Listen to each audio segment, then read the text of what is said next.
Hello everyone, this is Soumya. In this video, I'm going to explain deviation from Mendelism. After the Mendelian experiments had been done, there are certain experiments that had taken, but they got different results from that of the Mendelian results.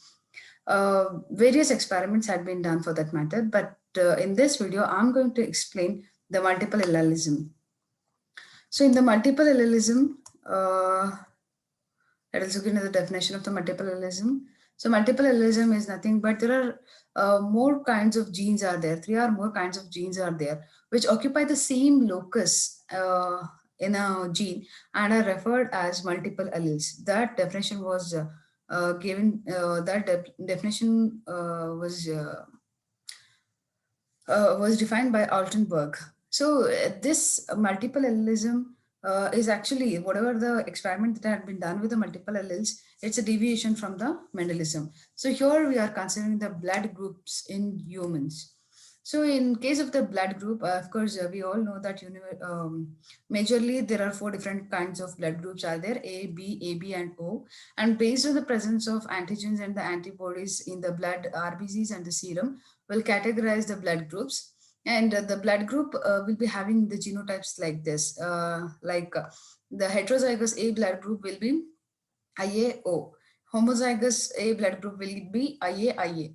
So it is a genotype. This is how it occurs in the genes. This is in the this is a hetero condition and this is the homozygous condition, heterozygous condition, homozygous condition. And here it is a co-dominant because Mendel didn't explain the co-dominancy, but in case of blood group, we can come across the co-dominance in that both the alleles will be expressed. That is the reason AB blood group exists. Otherwise, either A or B will be capital. The dominant dominant genes. Whereas here both the genes are expressing. That's why it is co-dominant. And then the recessive gene, that is O. O exists in this form.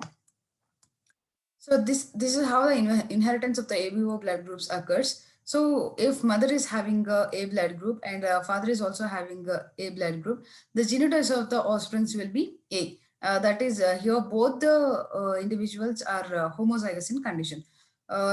If yeah, so that is the blood group of this offspring is A. If mother is having A and the father is having B allele, then the offsprings will be having AB blood group.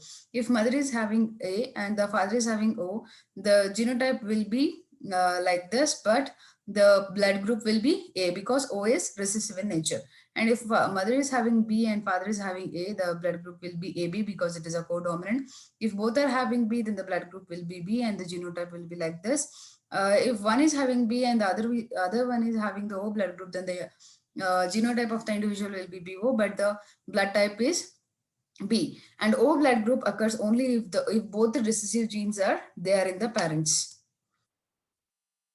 Yeah, take for example, if a father is having a blood group A, in that his alleles are like this, heterozygous. One gene is carrying a dominant A gene and the other gene is carrying the O. If the mother is having the B blood group, B heterozygous B, one gene is having the B and the other one is having the O. Among the offsprings, we can find A blood group, AB blood group, B blood group and O blood group individual. Since these are heterozygous in condition, they will segregate independently, and among the offsprings, we can come across all different types of blood groups. Here, see, the Mendelian dominance law doesn't fit in this theory because AB both will execute and both will complement when they are present. So that is the codominancy occurs in these individuals, whereas codominancy was not explained by the Mendel. So this is the deviation of Mendelism. So in this video, I explained the multiple allelism, the blood group inheritance in case of human, and whatever the blood group inheritance in human is actually a deviation from the Mendelian law because Mendel didn't explain the codominancy. He just thought the law of dominance, but when both the dominant genes are present, both are able to express. So that is the codominance condition. So that will be seen in case of multiple allelism. And for a single character, more than 3 types of alleles are there. So that's why it is multiple allelism. And these are references I made for this video. Thank you.